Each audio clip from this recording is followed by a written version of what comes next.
तो भाई साहब अल्कोहल और फिनॉल में क्या क्या पढ़ लिया था हमने? प्रॉपर्टीज, प्रिपरेशन, किसके किसके, अल्कोहल और फिनॉल का। और लास्ट वाला टॉपिक जो हमारा बचा हुआ है वो क्या है? ईथर है। आज इस चैप्टर को खत्म करेंगे, जो बचा हुआ पोर्शन है वो पूरा, ठीक है ना।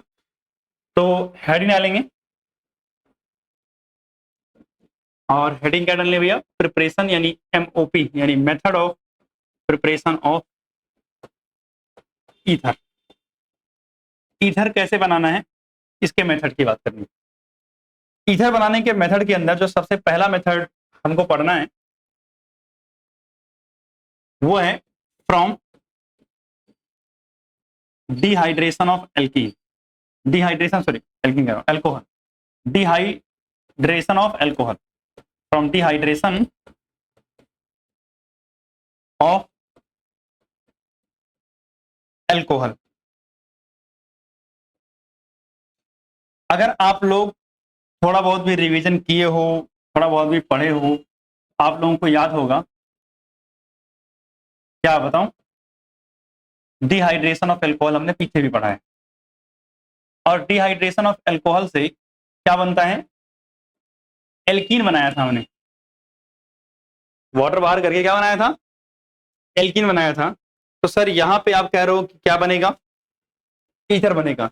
अब दोनों काम कैसे साथ में हो सकता है? तो जैसे मान लिया मेरे पास क्या हुआ, CH3 है, CH है, CH2 OH है।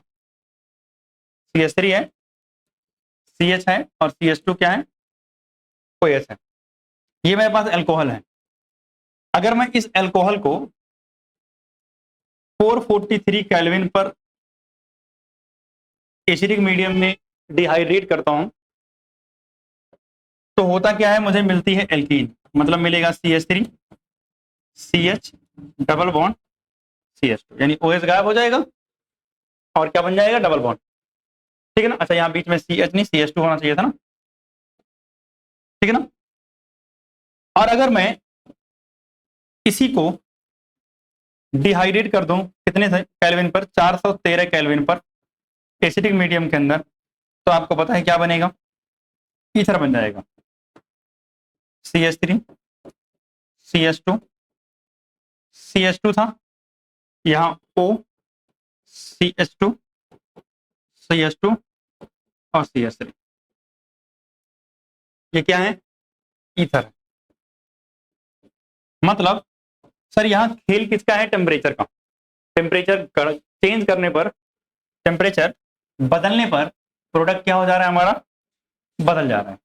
इसका मतलब ये हुआ कि पहले ये बताओ सर, अगर मेरे पास एट 443 केल्विन टेम्परेचर है, कितना टेम्परेचर है? 443 केल्विन टेम्परेचर है। तो एट 443 केल्विन टेम्परेचर 1 डिग्री हो, चाहे 2 डिग्री हो, चाहे 3 डिग्री हो, अल्कोहल मतलब कितने भी डिग्री हो, ये सब के सब क्या बनाएंगे? एल्कीन बनाएंगे। क्या बनाएंगे? एल्कीन बनाएंगे। पहली बात तो इंपॉर्टेंट, यानी एल्कीन बनाएंगे चाहे टेम्परेचर कुछ भी हो, मतलब चाहे एल्कीन कौन सी हो, चाहे अल्कोहल कौन सा हो, 1 डिग्री 2 डिग्री 3 डिग्री कुछ भी हो, कंडीशन क्या है? टेम्परेचर कितना होना चाहिए? 443 केल्विन का होना चाहिए। लेकिन अगर टेम्परेचर कैसा हुआ? एट 413 केल्विन, 413 केल्विन हुआ, तो अगर अल्कोहल कैसा है? 1 डिग्री है। कैसा है? 1 डिग्री अल्कोहल है। दूसरा आपके पास 2 डिग्री अल्कोहल है। तीसरा आपके पास कैसा है? 3 डिग्री अल्कोहल। तो जो 1 डिग्री अल्कोहल है, इससे आपको क्या मिलेगा? इससे आपको मिलेगा ईथर। क्या मिलेगा आपको? ईथर मिलेगा। और बाकी जो 2 डिग्री और 3 डिग्री हैं, ये आपको क्या देंगे? एल्कीन बना के देंगे। क्या देंगे? एल्कीन बना के देंगे। तो मतलब ये सब टेम्परेचर के साथ साथ अब किस पे डिपेंड कर रहा है? स्टेरिक हिंड्रेंस पर भी। तो अगर आप देखोगे 3 डिग्री और 2 डिग्री में स्टेरिक हिंड्रेंस ज्यादा हो जाता है, इसलिए वहां पर आपको क्या नहीं मिलता है? ईथर नहीं मिलता है। आपको क्या मिलेगा? एल्कीन मिलेगा। लेकिन अगर हम बात करें, अगर 1 डिग्री है और टेम्परेचर 413 केल्विन का है, तो ऐसे केस में आपको क्या मिल जाएगा? ईथर मिल जाएगा। तो आई होप इतना आप लोगों को क्लियर हुआ। इसको नोट डाउन करो, इसका मैकेनिज्म हमें पढ़ना है, ठीक है ना। अब क्या हमारे पास मैकेनिज्म,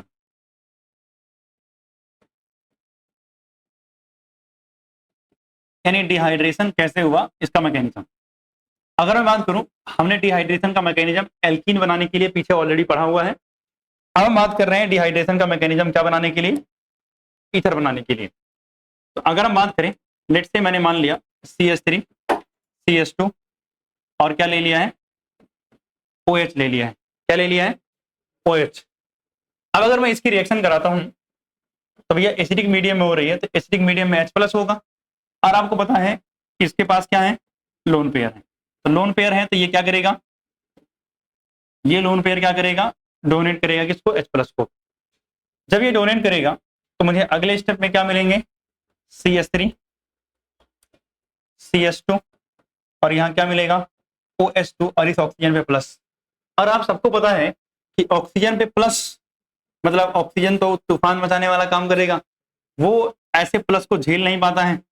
तो ऐसे केस में सुनना ध्यान से क्या होगा, CH3 CH2 OH मैंने लिया, प्लस मैं क्या ले रहा हूं, CH3 CH2 और ये OH2 जिस पे प्लस चार्ज था। अब मेरी बात ध्यान सुनना, अगर एल्कीन बनाना होता तो उस केस में क्या होता था कि यहां से ये बाहर निकलता था और कार्बन पे प्लस चार्ज आता था, और फिर कार्बन के प्लस चार्ज को स्टेबलाइज करने के लिए बगल वाले थे अल्फा हाइड्रोजन से बाहर हो जाता था हाइड्रोजन, एल्कीन बन जाती थी। लेकिन सुनना, अब की बार ऐसा नहीं होगा, क्योंकि ये बॉन्ड टूट नहीं रहा है, टेम्परेचर कम ले रखा है। बॉन्ड को तोड़ने के लिए टेम्परेचर थोड़ा ज्यादा चाहिए था, बॉन्ड टूट नहीं रहा है। अब ये ऑक्सीजन तड़प रहा है कि भैया मेरे को बाहर निकलना है, बाहर निकलना है। तो इसका दर्द और दुख देखा नहीं जाता है किससे, इस दूसरे वाले अल्कोहल से। कहता है ये बॉन्ड इसका टूट नहीं पा रहा है, तो मैं ही क्या करता हूं, इस कार्बन की हेल्प करता हूं और बोलता भैया तुम निकलो यहां से, ठीक। तो ये जाके इस कार्बन की क्या करता है, मदद। जब ये इस कार्बन की मदद करने के लिए जाएगा तो देखना ध्यान से क्या होगा। सबसे पहले अगर मैं उधर वाला लिखूंगा तो CH3 है, CH2 है, सही बात है। उसका यहाँ O है और इसके साथ H लगा हुआ है, सही बात है ना। और ऑक्सीजन ने किस कार्बन की हेल्प की है, CH2 की। तो इसके साथ कौन जुड़ जाएगा, CH2, और इधर कौन जुड़ जाएगा, CH3। अब आपको पता है कि जब इसकी मदद की है तो यहां से ये एलिमिनेट होगा और प्लस क्या होगा, H2O बाहर हो जाएगा, सही बात है। लेकिन बात समझना, इस ऑक्सीजन का फिर से तो 3 बॉन्ड बना है, तो फिर से ऑक्सीजन दुखी है। लेकिन सुनना, यहाँ दो तरफ से इसको नेगेटिव इफेक्ट मिल रहा है, हाइड्रोजन को एलिमिनेट कर देगा तो उसका बॉन्ड सही हो जाएगा। मतलब अगर मैं बात करूं तो इस पूरे सिस्टम के अंदर उन दोनों तरफ से क्या है, अल्काइल ग्रुप है। अल्काइल ग्रुप से तो ऑक्सीजन का फायदा होता है, वो तो इलेक्ट्रॉन डोनेटिंग ग्रुप है, इलेक्ट्रॉन डोनेटिंग ग्रुप है। तो भैया क्या करें, चुपचाप यहां से हाइड्रोजन को बाहर निकालते हैं और खुशी खुशी जिंदगी किसके साथ, CH3 CH2 के साथ गुजारते हैं, दो CH3 CH2। और ये हमारा क्या बन गया है, ईथर बन गया है, और बाहर क्या हो गया, H+। ठीक है ना। तो ये हमारा हो गया क्या, मैकेनिज्म। आपने समझ ही लिया है। अगर बात करूं थोड़ा सा एक और चीज, ये जो पीछे आपको दिख रहा है, जब एल्कीन बनी है तो यहाँ मैकेनिज्म कौन सा हुआ है, SN1 हुआ है। और जब ईथर बना है तो कौन सा मैकेनिज्म हुआ है, SN2 हुआ। क्या हुआ है, SN2 मैकेनिज्म लगा है। तो अगर हम बात करें, यानी ऊपर वाले में कार्बोकटाइन बनेगा, क्या बनेगा, कार्बोकटाइन। और जब कार्बोकटाइन बनता है तो आपको होता है 3 डिग्री और 2 डिग्री और 1 डिग्री का ऑर्डर होता है। और जब SN1 लगता है तो आपको होता है 1 degree 2 degree and then 3 degree का क्या होता है, ऑर्डर होता है। क्लियर बात। तो अब ये हो गया क्या, मैकेनिज्म क्या बनाने का, भैया ईथर बनाने का। कहां से, डिहाइड्रेशन करके। टेम्परेचर बहुत जरूरी है, और प्राइमरी अल्कोहल ही केवल और केवल क्या बनाएगा, ईथर बनाएगा। अगर सेकेंडरी या टर्सरी हुए तो उस केस में नहीं बनेगा। एक और चीज देखते हैं, अगला विलियमसन सिंथेसिस। कौन सा, विलियमसन सिंथेसिस। यानी हमारे पास जो सेकेंड मेथड है प्रिपरेशन का, वो क्या है, विलियमसन सिंथेसिस। और ये one of the most important method है, जहां से क्वेश्चन बहुत कॉमनली आपको देखने को मिलेंगे ईथर के। तो अगर मैं विलियमसन सिंथेसिस की बात करूं बच्चे, तो ये जो विलियमसन भाई साहब हैं, इन्होंने हमें बताया ईथर बनाने का तरीका। कहां से, तो उन्होंने कहा आप क्या ले लो, एल्कोक्साइड ले लो, यानी RONA ले लो। इसे क्या बोलते हैं, एल्कोक्साइड, ठीक है ना, सोडियम एल्कोक्साइड बोल देंगे। और क्या ले लो आप, आर एक्स ले लो, अल्काइल हैलाइड, क्या ले लो, अल्काइल हैलाइड, आपको क्या मिल जाएगा, अच्छा आर डैश मान लेता हूं इसको, थोड़ा अलग दिखे। तो अगर बात करो तो इन्होंने कहा क्या मिलेगा, आर ओ आर डैश, ये बन जाएगा, बचा क्या, Na बचा है ना, तो NaX बन जाएगा, ये इधर बन जाएगा। लेकिन इंपॉर्टेंट बात सुनना ध्यान से, इन्होंने कहा ये जो अल्काइल हाइलाइड है RX, ये मस्ट बी प्राइमरी, कैसा होना चाहिए, प्राइमरी मतलब 1 डिग्री होना चाहिए, कैसा होना चाहिए, 1 डिग्री होना चाहिए। अगर 1 डिग्री के अलावा 2 या 3 डिग्री हुआ तब ये नहीं बनेगा। मतलब जैसे एग्जांपल के लिए सुनना, लेट से मैंने एक रिएक्शन कराया, ये लिया CH3 C, यहां CH3, यहां CH3 और यहां ONA, ठीक है ना, प्लस रिएक्शन इसलिए किससे कराया, लेट से CH3 O CH3X, ये अल्काइल हैलाइड है। वैसे तो ये अल्काइल हैलाइड प्राइमरी भी नहीं है, मतलब 0 डिग्री, मतलब आपका CH3, ऐसा चलो ऐसे ले लूं अगर, तो ये हो गया आप प्राइमरी, कितने डिग्री है, 1 डिग्री है, तो इसके साथ में रिएक्शन हो जाएगी। मतलब अगर मैं प्रोडक्ट बनाना चाहूं तो प्रोडक्ट क्या बनेगा, मुझे पता है कि सर यहां से तो ये आ जाएगा पूरा का पूरा as it is, CH3 C, इधर CH3, इधर CH3 और यहाँ O ऐसे रहेगा, Na हटा के क्या लगा देना है, CH2 CH3 और यहां से X हटाना है और वहां से Na, तो क्या बन जाएगा, NaX। ये पॉसिबल है, ये हो जाएगा। लेकिन सुनना, अगर, क्योंकि यहां से तो क्वेश्चन अक्सर आते हैं, अच्छा यहां पे जो रिएक्शन हुआ है,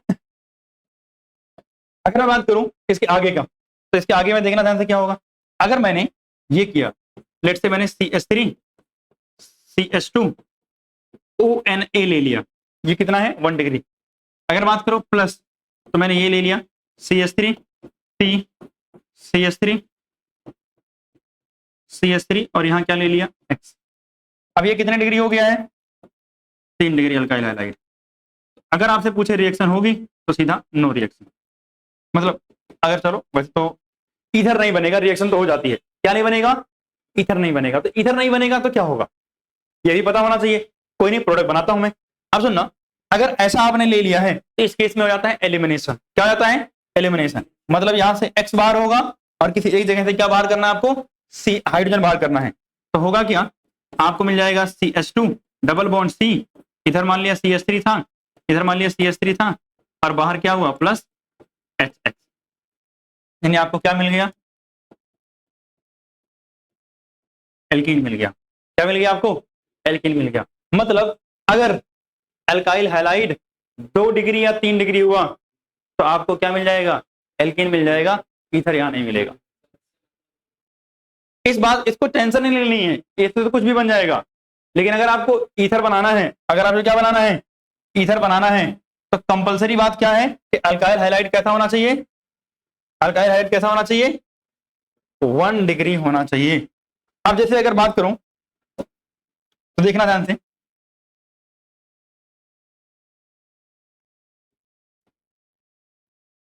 मैंने यहां क्या लिया, ONA, क्या लिया, ONA, प्लस इसकी रिएक्शन किससे कराई मैंने, मान लिया CH3X से करा दी। चलो CH3X की जगह RX ले लूं और मान लिख दे रहा हूं यहाँ RX, यहां मैंने इसको क्या लिख दिया, 1 डिग्री, ठीक है ना। तो रिएक्शन हो जाएगी और क्या बनेगा,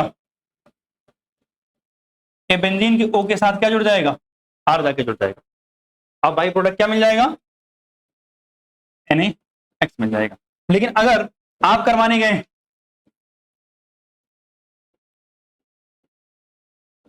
ये ले लिया और यहां पे लगा दिया क्या, X, और प्लस आपने क्या ले लिया, RONA, आप रिएक्शन करवाने गए, नहीं होगी,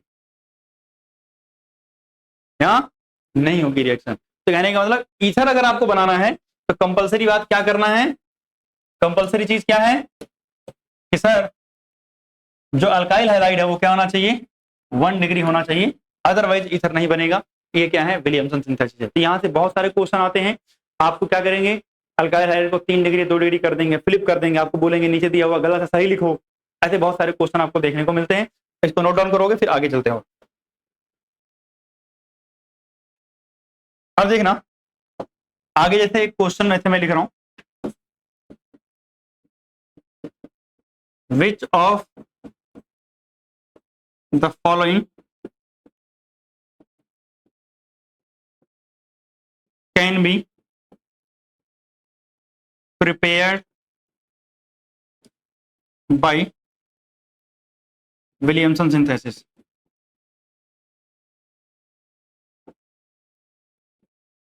विलियमसन सिंथेसिस, यानी अगर हम विलियमसन सिंथेसिस लगाएं तो इनमें से कौन सा प्रिपेयर होगा और कौन सा नहीं होगा। जैसे देखो ध्यान से, अगर मान लिया ये ले लिया मैंने ए, बी देखना,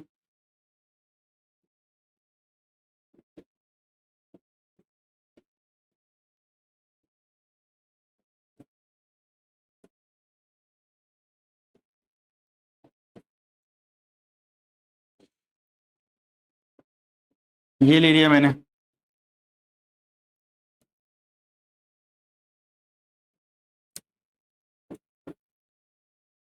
ये एमसीक्यू नहीं है,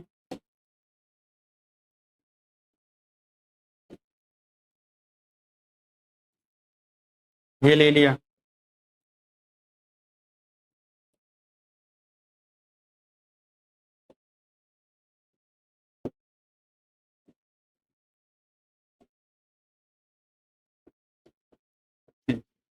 आप चाहो तो एमसीक्यू भी समझ सकते हो, चार ही ऑप्शन दिए हैं। ठीक, तो कह रहा है कौन सा प्रिपेयर हो सकता है विलियमसन सिंथेसिस, कौन सा नहीं हो सकता है। आपको पता है विलियमसन सिंथेसिस के अंदर एक तरफ ग्रुप आप चाहे जैसा भी ले लो चलेगा। जैसा एक तरफ मैंने ये बल्कि ग्रुप ले लिया तो मैं इसको मान लूंगा क्या, एल्कोक्स जो है क्या नाम है एल्कोक्साइड वाला, वो मैं मान लूंगा। लेकिन इसके दूसरे तरफ ग्रुप छोटा होना चाहिए, इस तरफ भी बड़ा ग्रुप है, मतलब ये विलियमसन सिंथेसिस से प्रिपेयर नहीं हो सकता। सही बात है। यहां देखते हैं, इधर भी बड़ा उधर भी बड़ा, दोनों ग्रुप बड़े बड़े हैं, स्टेरिक हिंड्रेंस ज्यादा होगा, तो भैया दोनों तरफ अगर बड़े बड़े ग्रुप हैं तो फिर से ये प्रिपेयर नहीं हो सकता। इधर देखना, इधर भी ग्रुप बड़ा उधर भी ग्रुप बड़ा, दोनों तरफ फिर से बड़े बड़े हैं, फिर से प्रिपेयर नहीं हो सकता। लेकिन सुनना, यहाँ जब आते हैं तो सर एक तरफ ग्रुप क्या है, बड़ा है, लेकिन एक तरफ छोटा है, तो अगर मैं इसके साथ एक्स लगा दूं और इसके साथ ओ एन ए लगा दूं तो आपको लग गया कि ये बन जाएगा, क्योंकि इससे एक्स निकल के आएगा, इससे एन निकल गया, आपस में जुड़ जाएंगे। अल्काइल हाइलाइट कितने डिग्री है, CH3 है, तो 1 डिग्री भी नहीं है, मतलब बहुत आसानी से प्रिपेयर हो जाएगा। तो इसलिए सही आंसर क्या होगा भाई साहब, अगर हम बात करें तो भैया डी वाले में बन जाएगा, इसमें नहीं बनेगा और इसमें भी नहीं बनेगा। ये आपको पता होना चाहिए कि कब प्रिपेयर होगा कब नहीं होगा। इसके बाद सुना ध्यान से, एक और रिएक्शन यहां लिख रहा हूं, एनिसोल की। अच्छा क्या ये देखो, इधर देखो, ये जो बनाया था ना इसको बोलते हैं बच्चे एनिसोल। क्या बोलते हैं इसको हम, एनिसोल बोलते हैं, ध्यान रखना है इसको। और इसको कैसे बनाएंगे, एक तरफ क्या लेंगे, अच्छा यहाँ बेंजीन लगा देता हूं, अब हो गया एनिसोल। अब क्या हो गया, एनिसोल हो गया। मतलब अगर बेंजीन लगा दूं उसके साथ CH3O CH3 जोड़ दूं, इसे क्या बोलते हैं, एनिसोल। ये प्रिपेयर कैसे होगा, CH3X लेना पड़ेगा और बेंजीन के साथ ONA लेना पड़ेगा, तो क्या बन जाएगा, एनिसोल बन जाएगा। अब चलते हैं, अगर हम बात करें आगे तो some other reactions, some other reaction. अगर हम सम अदर रिएक्शन की बात करें तो भैया कौन कौन सी हैं सम अदर रिएक्शन। पहली रिएक्शन तो है, अगर हम बात करें मेरे पास R है, CH है, डबल बॉन्ड CH2 एल्कीन, और अगर हम क्या ले लें, HgOAC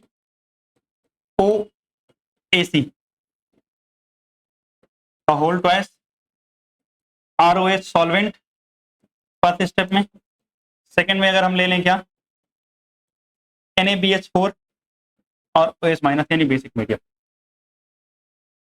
इसको हम बोलते हैं, आपको याद हो ऑक्सीमर्कुरेशन डीमर्कुरेशन एक मेथड पढ़ा था जब आप अल्कोहल बना रहे थे। यहां लगता है मार्कोनिकॉफ रूल। क्या लगता है, मार्कोनिकॉफ रूल लगता है। अगर आप देखोगे तो इस जगह पर हमने वहां लिया था H2O, क्या लिया था, H2O ऑक्सीमर्कुरेशन डीमर्कुरेशन। अब की बार हमने बदल दिया, क्या लिख दिया है, ROH लिया है। तो H2O में H प्लस और OH माइनस होता था, यहाँ पे H प्लस है और R माइनस, RO माइनस। सही बात है ना। तो होगा क्या, यहाँ R बनेगा, यहाँ CH डबल बॉन्ड टूटेगा, यहाँ क्या बनेगा, CH2। इस जगह पे जाके क्या जुड़ जाएगा, OR, और इस जगह पे जाके क्या जुड़ जाएगा, H। याद करो उस समय बताया था ये H कहां से आता है, फ्रॉम NaBH4, नहीं फ्रॉम NaBH4 से आता है H, और OR कहां से आया है? फ्रॉम सॉल्वेंट, फ्रॉम सॉल्वेंट, और हमारा सॉल्वेंट यहाँ कौन है? ROH है। क्या है? ROH solvent. मतलब ये बदल के मैं और भी बहुत सारी रिएक्शन करवा सकता हूँ सॉल्वेंट डाल के। तो याद रखना है, इसको क्या बोलते हैं? एल्कोक्सी मर्कुरेशन डीमर्कुरेशन बोलते हैं। क्या बोलते हैं? एल्कोक्सी मर्कुरेशन डीमर्कुरेशन बोलते हैं। ये भी रिएक्शन याद रखनी है। दूसरी अगर हम बात करें तो अगर मैंने क्या लिया है? RX लिया है। क्या लिया है? RX, और रिएक्शन में किससे करा दूं? ड्राई Ag2O से। तो आपको कुछ नहीं करना है, ड्राई Ag2O से करा दिया रिएक्शन, तो क्या बन जाएगा? RO, हाँ क्या बन जाएगा? ROR बन जाएगा। तो हुआ क्या यहाँ पर? कुछ नहीं, यहाँ से ऑक्सीजन आके यहाँ रिएक्ट किया है, ठीक है ना। तो होता क्या है, जैसे देखो यहाँ RX है ना, ये दो RX ले लो, ठीक, और Ag2O में है Ag है, और इधर क्या?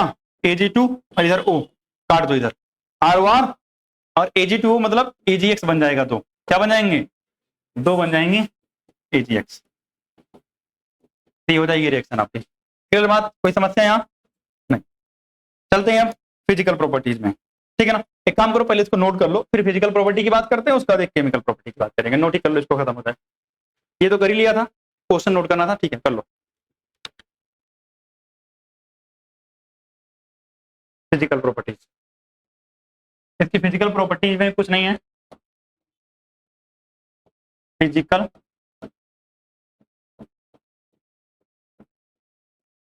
प्रॉपर्टीज, अगर मैं फिजिकल प्रॉपर्टीज की बात करूं तो वैसे दो तीन चीजें हैं। एक तो पहले बॉन्ड एंगल के बारे में, जो हम ऑलरेडी नेचर ऑफ बॉन्ड में पढ़ चुके हैं, ठीक। दूसरी बात जो हमें सबसे पहले यहाँ करनी है वो है हमारा बॉइलिंग पॉइंट। वो क्या है? Boiling point. अगर मैं बात करूं बॉइलिंग पॉइंट, तो कंपेरेबल मोलर मास अगर आप लोगे, कंपेरेबल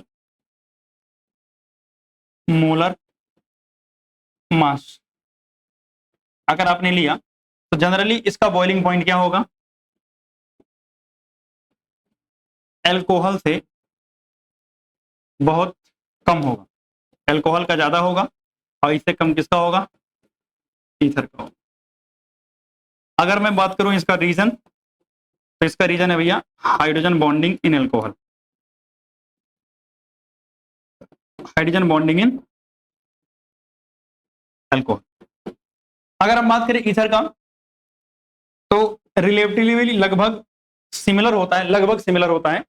बट अगर बात करूं ना, तो ईथर थोड़ा सा आपको ज्यादा ही मिलेगा अगर आप कंपेयर करोगे किससे? एल्केन से। किससे?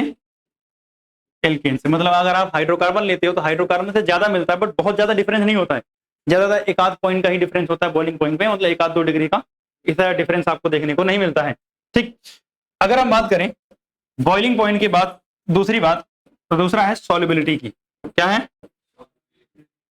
सॉल्युबिलिटी। तो सॉल्युबिलिटी में याद रखना है कि ये सॉल्युबल होता है वाटर के अंदर। क्या है ये? Soluble in water due to formation of H bond, due to formation of hydrogen bonding या H बॉन्ड।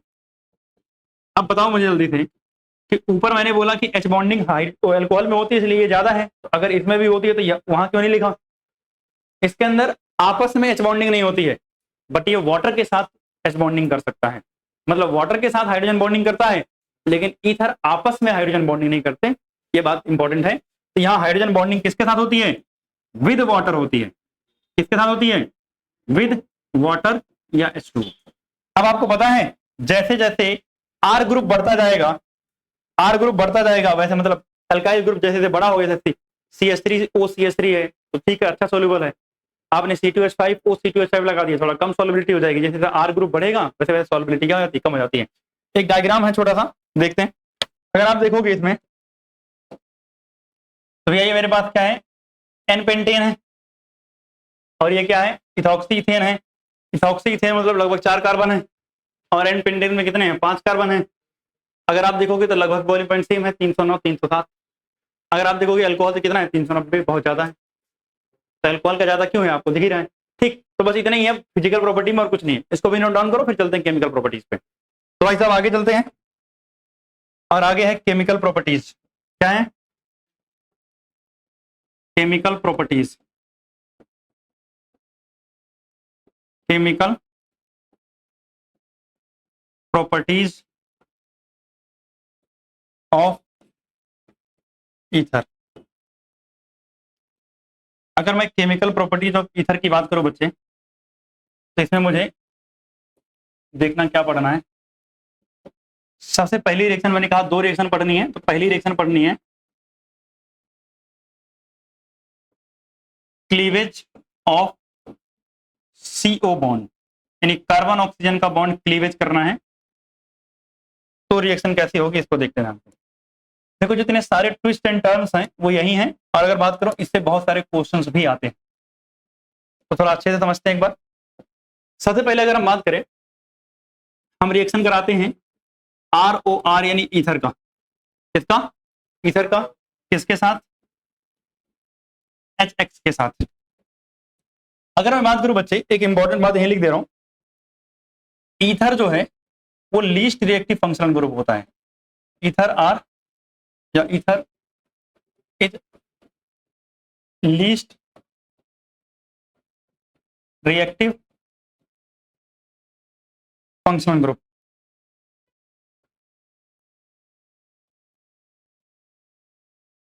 मतलब भैया ये रिएक्शन करना नहीं चाहता है।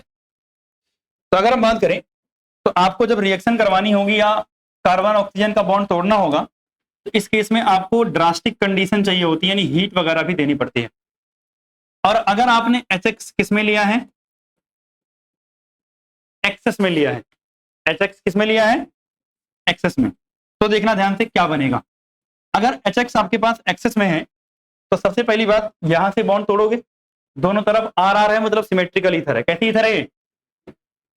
सिमेट्रिकल ईथर है। सिमेट्रिकल ईथर है। ठीक, तो दोनों तरफ से बॉन्ड टूटेगा और क्या बनेगा? R, यहां क्या है? HX है, तो क्या बन जाएगा? RX प्लस क्या बनेगा?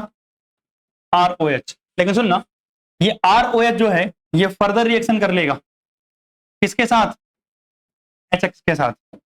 और जब ये फर्दर रिएक्शन करेगा तो ये फिर से क्या बना देगा? RX बना देगा।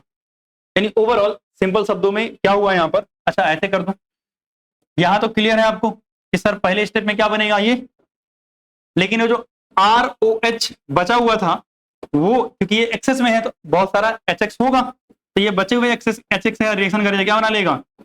RX बना लेगा। यानी सिंपल शब्दों में, अगर मैं बड़े सिंपल शब्दों में समराइज कर दूं, तो ROR अगर आपको दिख रहा है तो 2 केसेस हैं, सोचना इसको। एक तो सर हमें दिखा ROR, तो 2 केसेस कौन कौन से बन जाएंगे सीधा सीधा। पहला सर कि HX है और HX कैसा है? एक्सेस में है। दूसरा सर HX है और HX कितना है? सिर्फ मान लिया 1 मोल है। तो जब एक्सेस में होगा तो सर सारे R के साथ क्या जुड़ जाएगा? X जुड़ जाएगा, तो सीधा क्या बन जाएगा? 2RX बन जाएगा। लेकिन अगर सिर्फ 1 ही मोल हुआ तो एक RX बनेगा और एक क्या बन जाएगा? ROH बन जाएगा। क्लियर है क्या बात? अब यही काम, ये तो कैसा था? सिमेट्रिकल ईथर के लिए क्या था? किसके लिए था?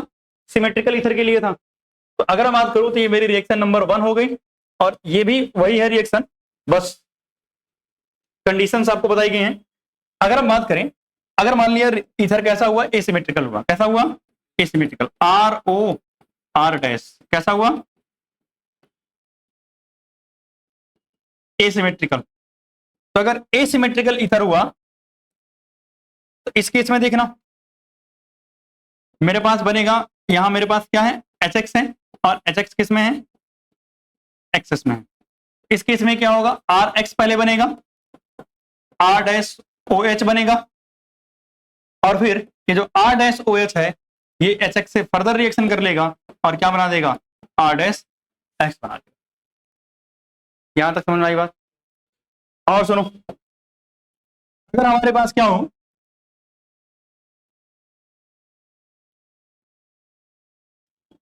यहाँ क्या है, OCH3 है, क्या है, OCH3। मैंने रिएक्शन किससे करा दी इसकी,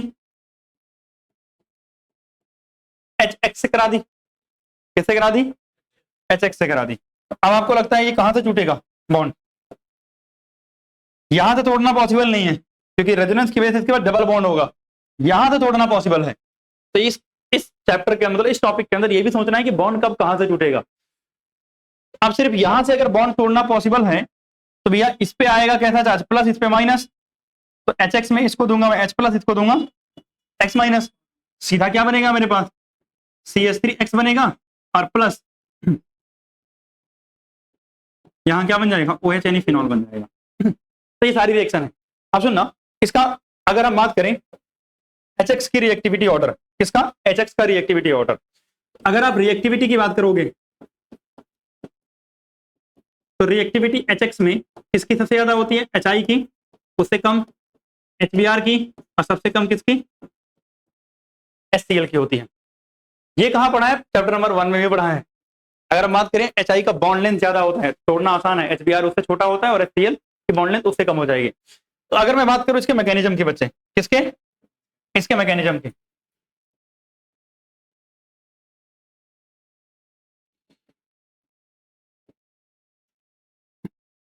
सुन,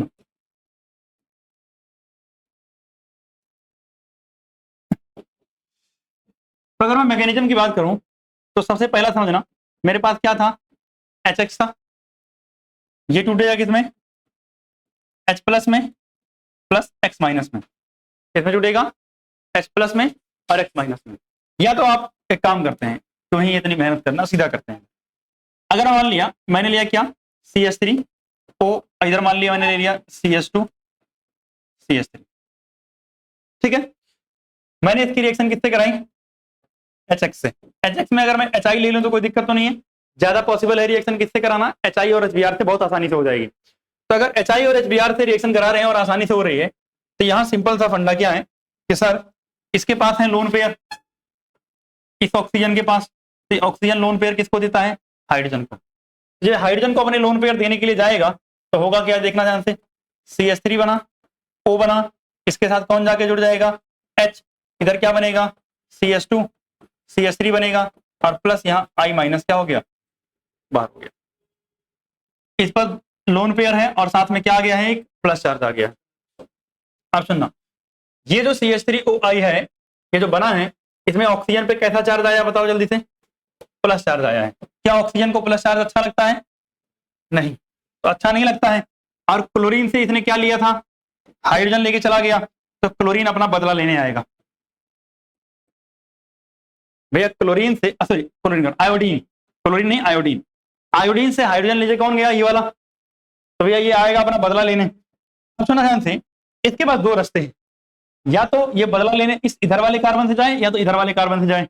इंपॉर्टेंट बात, यहां जो मैकेनिज्म होता है वो SN2 चल रहा होता है। SN2 डिपेंड करता है स्टेरिक हिंड्रेंस पे, यानी भीड़ भाड़, किस पे, भीड़ भाड़ पे। तो जहां भीड़ भाड़ कम दिखेगी वहीं जाके अटैक करेगा। तब सुना ध्यान से, तो ये अटैक इधर नहीं करने जाएगा, ये अटैक प्रीफर करेगा कहाँ, इस साइड, इस साइड पे अटैक करेगा।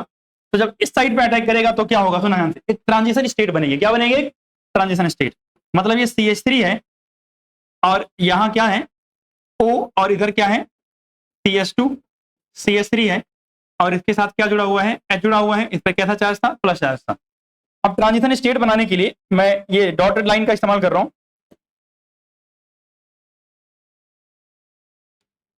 यानी यहां पे आयोडीन जाके जुड़ रहा है और यहां इधर वाला क्या बॉन्ड हो रहा है, ब्रेक हो रहा है।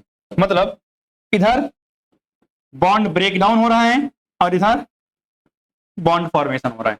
तो अगर ये ट्रांजिशन स्टेट कंप्लीट होगी तो क्या होगा अगले स्टेप में, बताओ, बनेगा हमें CH3 I बन जाएगा और प्लस CH3 CH2 OH बन जाएगा, बन जाएगा, सही बात है, ठीक। अब मेरी बात सुनो, अगर आपने क्या लिया है HI एक्सेस में, ये रिएक्शन तो ऐसे चल रही है नॉर्मल, ये हमारा स्टेप नंबर 1 था और ये स्टेप नंबर 2, ठीक। लेकिन अगर मान लिया इफ HI क्या है, एक्सेस में है, तो अगर एच आई एक्सेस में होगा तो भैया ये जो बना था ना, इनके साथ भी आगे और कारनामे होंगे, प्लस और एच आई मेरे पास होगा, होगा कि नहीं होगा, एक्सेस में है ना, तो भैया इसके पास क्या था, लोन पेयर, तो ये कहां जाके अटैक करेगा, इसको, तो फिर क्या होगा, CS3 CS2 और यहां क्या बनेगा, OH2 और इस पे क्या आएगा, प्लस चार्ज। अगले स्टेप में क्या होगा, यही इसी में लिख दो एक लाइन में, चलेगा ना, क्योंकि ये दूसरा स्टेप है यहीं से। तो इस स्टेप में क्या होगा, यहां मैं एरो बनाता हूं, यहां एरो पे क्या है, I-, और ये I- क्या करेगा, आके अटैक कहां से करेगा, ये देखो इधर पीछे, और जब इस पे जाके अटैक करेगा तो क्या बनेगा, CS3 CS2 I और प्लस बाहर क्या हो गया, तो मतलब आपने देखा कि भैया सारे सब्स्टिट्यूट हो गए, सारे के सारे क्या हो गए, सब्स्टिट्यूट हो गए। अब मेरी बात सुनना, ये सारी बातें एनसीईआरटी ने यहां तक बता रखी है, यहां तक एनसीईआरटी में एक्सप्लेन कर रखा है, कोई समस्या नहीं है। और मेरी बात सुनो ध्यान से, मैकेनिज्म यहां तक समझ में आया। अब सुनो, एनसीईआरटी ने एक और बात कही है और नोट करके इंपॉर्टेंट, ये क्या है, इंपॉर्टेंट है, टॉपिक वही है, टॉपिक नहीं बदला है, बट ये एक इंपॉर्टेंट बात, कि अगर मान लिया कि किसी एक तरफ का अल्काइल हैलाइड किसी मैकेनिज्म में है, अगर किसी एक तरफ का अल्काइल हैलाइड कैसा हुआ, 3 डिग्री हुआ, भैया इधर का अल्काइल कैसा, सॉरी अल्काइल हैलाइड बार बोल रहा हूं, अल्काइल ग्रुप, एक तरफ का अल्काइल ग्रुप कैसा हुआ, 3 डिग्री। तो अगर आप देख रहे हो तो सर इधर का अल्काइल ग्रुप कैसा है, 3 डिग्री है। तो इस केस में अगर आप HI की रिएक्शन कराते हो तो HI नॉर्मली प्रीफर क्या करता है, कम वाली बल की साइड, यानी जिधर भीड़ भाड़ कम हो। लेकिन अगर उसे एक तरफ 3 डिग्री मिल जाए तो उस केस में क्या करता है, वो 3 डिग्री के साथ ही अटैक करता है। तो मतलब HI कहां जाके जुड़ता है, 3 डिग्री पे, और ये रिएक्शन यानी इससे पिछले वाली reaction SN1 mechanism SN2 mechanism पे हो रही थी, लेकिन ये कौन सी पे हो जाती है, SN1 पे, और अल्काइल हैलाइड कहां बनता है, CS3 C CS3 CS3 और I, और यहां अल्कोहल कौन सा बनता है, CS3OH। और ये बहुत इंपॉर्टेंट रिएक्शन है, क्योंकि ये बार बार पूछते हैं, क्योंकि हमने क्या पढ़ा है कि HI हमेशा ब्रेक कौन सा करेगा, कम बल्कि वाला बॉन्ड, लेकिन यहां उल्टा हो गया, यहां क्या हो गया, उल्टा हो गया, ठीक है ना। तो इसको नोट डाउन करो, फिर अभी मैं जब ये नोट डाउन कर लोगे एक बार देख लो, उसके बाद मैं कुछ चीजें बता रहा हूं जो एनसीईआरटी में नहीं है, उससे काम किया होगा, बहुत काम का है और आगे हेल्प करेगा वो, ठीक है ना। यहां से नोट करो इसको।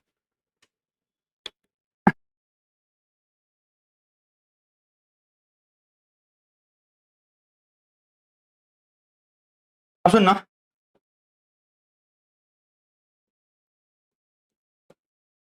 ये जो बातें हैं इसी टॉपिक पर थोड़ी सी एक्स्ट्रा है, जो आपको हेल्प करेंगी इवन एनसीईआरटी के क्वेश्चंस को भी सॉल्व करने में। हाँ, अब मेरी बात सुना जानते, आपने देखा कि सर यहाँ कभी SN1 रिएक्शन होती है तो सर कभी SN2 होती है, तो ये कैसे पता चलेगा कब SN1 कराना है कब SN2 कराना है। तो पहली बात तो ये देखो ध्यान से, यहाँ मैंने 2 ग्रुप लिए हैं, एक तरफ R है एक तरफ R डैश है। मैं मान रहा हूं R कैसा है, एक स्मॉल ग्रुप है, कैसा ग्रुप है, स्मॉल ग्रुप है, और जो मेरा R डैश है उसको मैं मान रहा हूं ये बल्कि है, कैसा है, बल्कि ग्रुप। मतलब जब भी आप देखोगे तो एक तरफ बल्कि एक तरफ, अगर दोनों तरफ सेम है तब तो कोई दिक्कत ही नहीं है, आप कहीं से भी करो कुछ फर्क नहीं पड़ता। लेकिन अगर एक तरफ बड़ा ग्रुप है जिसका डिग्री 2 या 3 डिग्री है, एक तरफ छोटा ग्रुप है जिसकी डिग्री CS3 हो या 1 डिग्री हो, तो ऐसे केस में क्या करेंगे, देखो पहला स्टेप तो कोई फर्क नहीं है, मतलब अगर आपके पास क्या है, HX है तो यहाँ प्लस और यहाँ माइनस, और इसके पास क्या होते हैं, लोन पेयर, और ये जाके यहाँ अटैक करेगा। पहला स्टेप तो सेम, पहला स्टेप सेम है, इसका मतलब क्या बनेगा, RO और यहाँ क्या H और यहाँ क्या R डैश, यानी इस पे क्या आएगा, प्लस चार्ज। अब यहां से 2 स्टेप होंगे, यहां से कितने स्टेप होंगे, 2, या तो इधर जाएगा या तो इधर जाएगा, 2 रास्ते हैं मेरे पास। अगर मैंने कराया कौन सी रिएक्शन, SN2 रिएक्शन, और अगर मैंने कराया कौन सा रिएक्शन, SN1 रिएक्शन। अगर मैं कराऊंगा SN2 रिएक्शन, तो SN2 रिएक्शन में क्या होगा, अटैक स्मॉलर साइड पे होगा, किसका अटैक, X- का, X- का अटैक किधर होगा, स्मॉलर साइड पर होगा। तो अच्छा बताओ स्मॉलर साइड कौन सी है, R है, तो मतलब ये जाके अटैक कहां करेगा, यहां करेगा, कहां अटैक करेगा, अटैक यहां करेगा। तो मतलब मेरे पास क्या बनेगा, आर एक्स बनेगा और plus R dash O H बनेगा, ये प्रोडक्ट हो गया। अगर अटैक SN1 हुआ तो SN1 अगर होगा तो आपको पता है क्या बनेगा, बॉन्ड टूटेगा और बॉन्ड टूटने के बाद कार्बोकटायन बनेंगे। क्या बनेंगे? कार्बोकटायन। अब तुम बताओ, कार्बोकटायन अगर बनेगा तो कार्बोकटायन कौन सी की तरफ ज्यादा बढ़िया होता है? जब बल्कि होता है, जहां डिग्री ज्यादा होती है। तो आपको पता है बल्कि कौन है? आर डैश है। तो कार्बोकटायन किसका बनेगा? आर डैश का बनेगा। किसका बनेगा? आर डैश, यानी आर डैश कार्बोकटायन बनाएगा। प्लस एल्कोहल कौन बना देगा? आर डैश बना। अब इसके अगले स्टेप में क्या होगा, जो एक्स माइनस था यानी हाइड्रोजन था, वो जाके कहां अटैक कर देगा? कार्बोकटायन पे, और क्या बन जाएगा? आर डैश एक्स और प्लस आर डैश। यही तो हो रहा था कि सर कभी SN1 चल रहा है, कभी SN2, ये चल रहा था। अब रही बात कि हम कैसे डिसाइड करेंगे कि कब सर क्या लगाना है। सुनो, अगर मान लिया इफ अल्काइल ग्रुप, अगर अल्काइल ग्रुप क्या है, अल्काइल ग्रुप हो आपका CH3 हो या फिर 1 डिग्री हो। अगर अल्काइल ग्रुप क्या हो, CH3 हो या 1 डिग्री हो, तो आप क्या लगा देना? SN2 लगा देना। क्या लगा देना है? SN2। मतलब अगर मैं बात करूं, इसका सिंपल सा बात है कि X को स्मॉलर ग्रुप से जोड़ो, यानी X को किससे जोड़ना है? छोटे ग्रुप से जोड़ना है। ठीक कब? जब एक अल्काइल ग्रुप आइदर, यानी कोई भी अल्काइल ग्रुप क्या हो, CH3 हो, CH3 एक तरफ कुछ हो, 1 डिग्री या ये है, तो ऐसे केस में हम, मेरी बात सुनना, अगर मान लिया अल्काइल ग्रुप यहां तो नहीं आएगा, है इसको यहीं डब्बे में बंद कर देते हैं। तो पहला तो ये हो गया हमारा।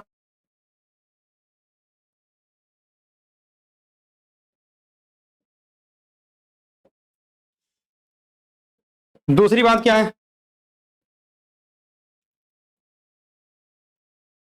अगर अल्काइल ग्रुप कैसा हो,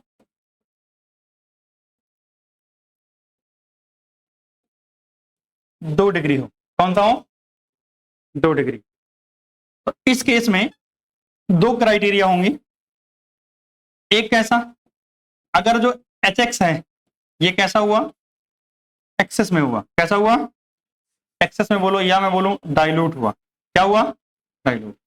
अगर HX कैसा हुआ?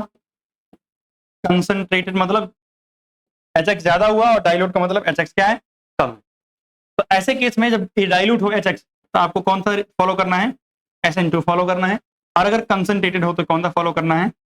SN1 फॉलो करना है। अगली बात अगर हम बात करें, अगर मान लिया अल्काइल ग्रुप सीधा कितना हुआ? 3 डिग्री हुआ, अल्काइल ग्रुप 3 डिग्री हो जाए, तो सुना ध्यान से, सिर्फ SN1 लगाना है। मतलब यहां पे अगर बात करूं तो 3 डिग्री के साथ X को ऐड करो, यानी 3 डिग्री वाले के साथ में क्या जोड़ देना है? X को जोड़ देना है। X को किसके साथ जोड़ना है? 3 डिग्री के साथ। और एक लास्ट है, अगर मान लिया अल्काइल ग्रुप कैसा हो? रेजोनेंस स्टेबलाइज्ड हो। अल्काइल ग्रुप कैसा हो? अल्काइल ग्रुप रेजोनेंस स्टेबलाइज्ड हो, तो इस केस में आपको कौन सा रिएक्शन लगानी है? SN1 रिएक्शन लगानी है। इसका मतलब क्या हुआ? रेजोनेंस स्टेबलाइज अल्काइल ग्रुप के साथ, यानी रेजोनेंस स्टेबलाइज्ड ग्रुप के साथ किसको जोड़ना है? X को जोड़ना है। X को ऐड करना। अब अगर हम बात करें तो ये बात समझे, आप सुनो ध्यान से। एग्जाम्पल, अगर मान लिया मेरे पास CH3O और लेट से इधर मान लेते हैं C2H5, ये तो आपको पता है अल्काइल ग्रुप CH3 है और इधर 1 डिग्री है, तो आपको पता है किधर जोड़ना है? सीधा CH3 के साथ। मतलब अगर मैं रिएक्शन कराऊं किससे, HX से, तो क्या जोड़ना है, CH3X और प्लस C2H5OH। बात खत्म। ये तो आपको पता है, आसान है, सही बात है। पहला।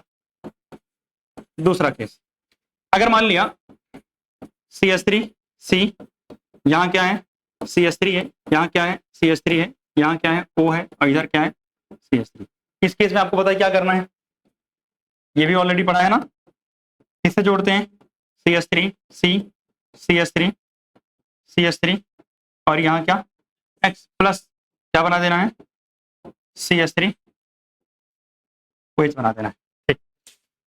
तीसरा केस समझना, अगर मान लिया मेरे पास इधर हो C6H5, अच्छा C6H5 मतलब बेंजीन है, इधर के साथ क्या है, O और इधर क्या है, CH2 और इधर क्या है, ऐसे एक, यहाँ है CH2 and O and then इधर क्या है, CH3। एक काम करता हूँ, मैं ये बना ही देता हूँ, क्योंकि ऐसे बेंजीन की फीलिंग नहीं आती ना। तो अगर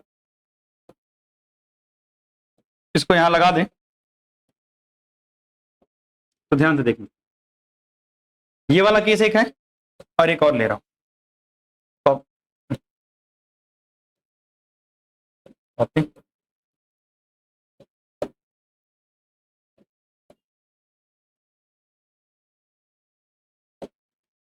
ये वाला केस ले रहा हूं। आपको क्या लगता है कि अगर रिएक्शन में HX से कराता हूं तो कहां पे कौन सा बॉन्ड तोड़ना चाहिए।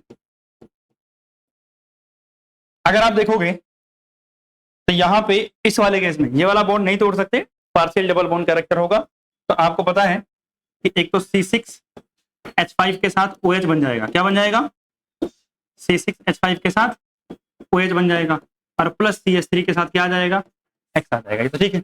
यहाँ देखो ध्यान से, इधर वाला तोड़ना चाहिए, इधर वाला,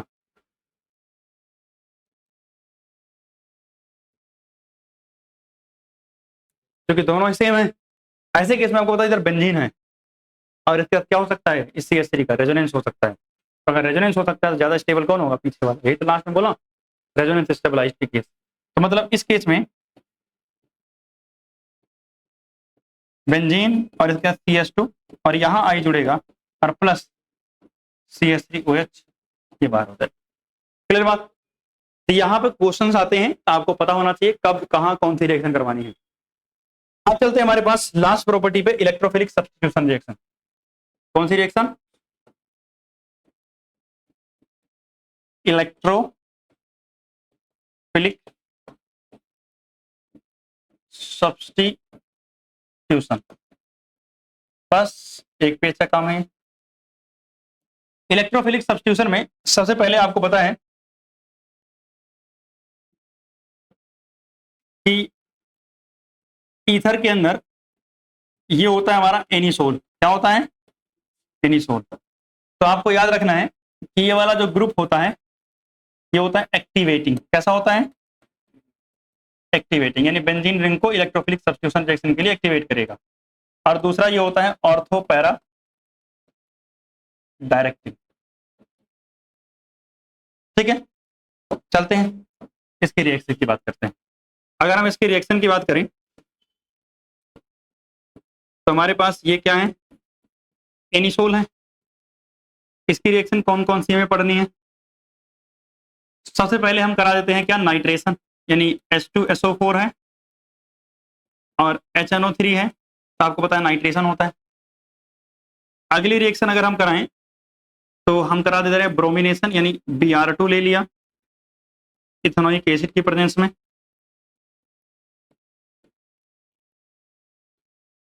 इसके बाद अगली रिएक्शन अगर हम बात करें तो एनहाइड्रस AlCl3, आपको पता है फ्रेडल क्राफ्ट रिएक्शन है। और अगर हम इसके साथ ले लें CH3X तो अल्काइलेशन हो जाएगा। और लास्ट अगर रिएक्शन बात करें तो हमने क्या लिया है, एनहाइड्रस AlCl3 और साथ में हम क्या ले रहे हैं, CH3COCl। ये क्या होता है, फ्रेडल क्राफ्ट एसाइलेशन। अब होगा कुछ नहीं सर, इसी में सब कुछ ऐड कर देना है।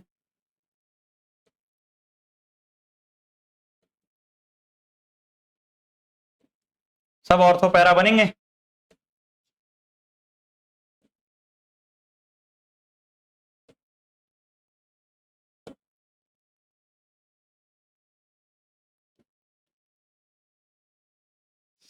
तो अगर मैं जाऊं अब, तो मुझे पता है यहाँ नाइट्रेशन यानी NO2 जोड़ना है, तो सर NO2 यहाँ ऑर्थो पे जोड़ा और यहाँ NO2 कहाँ जोड़ दिया, पैरा पे जोड़ दिया, और पैरा वाला हमेशा क्या होगा, मेजर होगा। यहाँ हमने क्या जोड़ दिया, Br ऑर्थो पे जोड़ दिया, और यहाँ हमने Br कहाँ जोड़ दिया, पैरा पे जोड़ दिया, ये क्या होगा, मेजर होगा। यहाँ हमने क्या CH3 जोड़ना है, CH3 इधर जोड़ दिया और CH3 इधर जोड़ दिया, और आपको पता है वो क्या होगा, मेजर होगा। अगर हम बात करें तो यहाँ क्या COCH3 जोड़ना है, और यहाँ क्या जोड़ना है, यहाँ भी COCH3 जोड़ना है, ठीक, मेजर यही वाला होगा। अब मेजर ये वाला होगा। तो यहाँ पे फाइनली आपका ये चैप्टर हो गया खत्म। अब आगे की बात अगली क्लास में जो है स्टार्ट करेंगे दूसरा चैप्टर। आज के लिए बस यहीं तक, इसको नोट डाउन करो, ठीक है।